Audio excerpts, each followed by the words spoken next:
Hello everyone, this is King Vector 11, and in case you may have not known, like I said in my weekly update video, this is officially a week when I have a new headset. So if I sound different or sound anything different you may not be used to, or if you have any suggestions or if you want to bring that up, go ahead in the comments, feel free to do so, but this is my new headset as of now. Beyond that though, welcome to my new weekly update news video as of April 3rd. Of course, here are generally some of the topics I'll be discussing. Of course, if you want to check out my latest weekly update video, link will be in the description below. Now, without further ado, let me go through some of the topics of the past week that I'd like to showcase to you. Of course, starting off with a bit of the introduction from the latest Rockstar Newswire. For this week's weekly update, like I said, I made news on it already. Link is in the description. Anyways, moving on to Twitter news. According to Central Gaming Hub, shared by Tez2, GTA 5 and GTA Online will be coming to Xbox Game Pass on console, PC, and cloud later in the month. There's a bit of news about that coming up shortly after. But there's other news in between that has happened. Of course, Tez2 has shared patch notes for Friday's background update featuring the following on April 2nd, 2025. Of course, April 2nd not being Friday, being a Wednesday, but Rockstar has done a background update back in Friday a couple days ago, and they officially addressed it on April 2nd. At least that's how I see it. So Rockstar fixed the two issues, where one of them they fixed an issue that resulted in a Speedo custom reward for Tier 4 weapons career progress being invisible while in garages in GTA 5 Enhanced, and they fixed an issue that resulted in a black screen after exiting the planning board during the Cayo Perico heist finale. Also, of course, in political news, it's over for physical game sales, I suppose, because of a criminal who is officially brought back to office, who is now, yeah, doing his business. Quite unfortunate, but hey, they said it will pro ship. Yeah, they'll I don't even. Yeah. What I want to really read was Nintendo shifted Switch 2 production from China to Vietnam and Cambodia to avoid tariffs.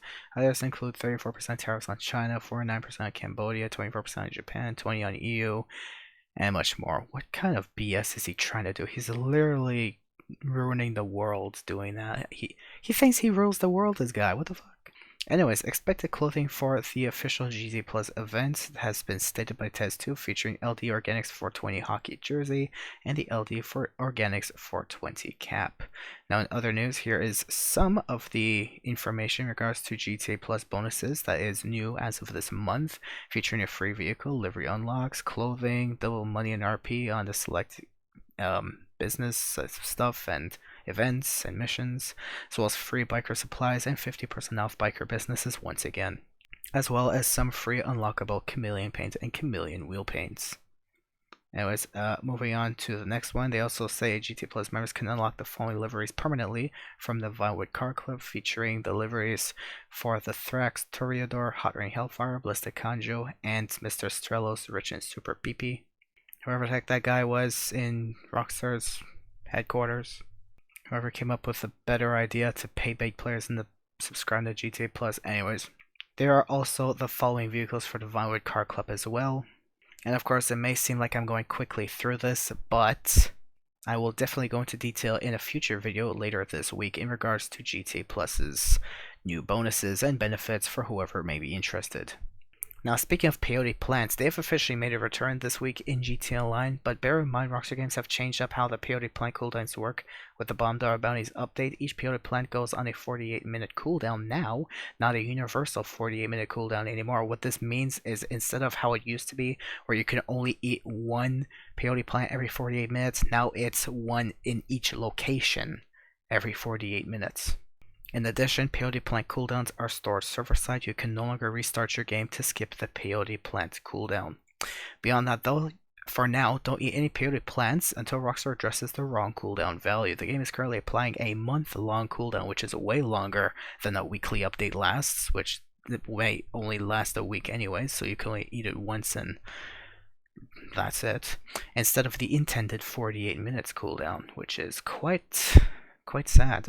If you've reached out to Rockstar about that, the likelihood is you're dealing with Tier 1 Rockstar support bots that Rockstar would rather dedicate their money towards instead of GTA 6 development or smarter developers for GTA Online or anything. So the likelihood is you're going to come across someone who's going to be like, don't worry, this is completely intentional, but thank you. If you want to make any suggestions, reach out to our feedback page that we don't look at unless someone in our higher up headquarters department actually feels like it is an issue.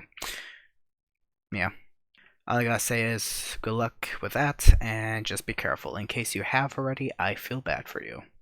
In other news, GTA 5 is coming to Game Pass April 15th, as I've briefly mentioned near the beginning of this video, but here's official news on this that was mentioned only a short while later. And finally, according to the Switch 2 compatibility document provided by Nintendo, all of game styles works on the device. The GTA Trilogy, LA Noire, and Red Dead Redemption are backwards compatible day one. I also have some news in regards to the reason why GTA 6 Trailer 2 hasn't released yet. I will definitely make a video on this later in this week to explain the details and how I feel about the whole situation. It's not that big of a deal, but at the same time, for those who actually are interested, I'll do my best to make a video on it regardless later in this week. So if you want to stay tuned for that, stay tuned for that. It is totally up to you. You don't have to, you're not forced to stay tuned, but it is up to your choice. The support is always appreciated regardless. In the end, I would say that is it for the news of the past week. However, I like to just briefly once again go over some of GTA Plus Newswire that Rockstar has posted recently, speaking about the following information in regards to a bit of an introduction in regards to a free vehicle with a rare livery, as well as bonus money and rewards on select events, missions, and so on, and how you can claim all of these events through April 30th. Which is of course typical since this is going to be a 4-week long GTA Plus event reward bonus thing. So in basic detail, they say you can claim a free Block-in Envisage this week, as well as that you can get yourself free clothing, as I've briefly mentioned near the beginning of this video. There's also new chameleon paints you can get for free when you log in, I believe. There's also bonus rewards and Acid Lab cell missions, as well as short trips and biker business discounts, and free supplies are also available to GTA Plus members, as well as a continuation for GTA Plus Classics collection going on into May 28th for the following pieces of articles that you could get alongside your GTA Plus subscription, for especially on PC, PS5, and Xbox Series X and S, for basically everyone who plays on next gen or new gen GTA Online. And of course, there's a lot more information to go over, but at the same time, I'm not going to go over this right now. I'm going to make a video on this later on in the week, of course, titling it with the new GT Plus benefits for the month of April 2025. So at the end of the day, now this is all the information I have to showcase to you. I hope you guys did find any of this informative as best as I've tried showcasing it to you. But of course, what you see on your screen right here is what I'm going to make a video on in the near future on my channel. So hope you guys stay tuned for that. And of course, if you did enjoy, like and subscribe, or you can go the extra mile, share this with your friends, or leave a comment what you like to dislike about the information you've received. Thank you guys once again for your support. Of course, it's not forced, but it is always appreciated. Thank you for watching, and have yourselves a great week ahead of you.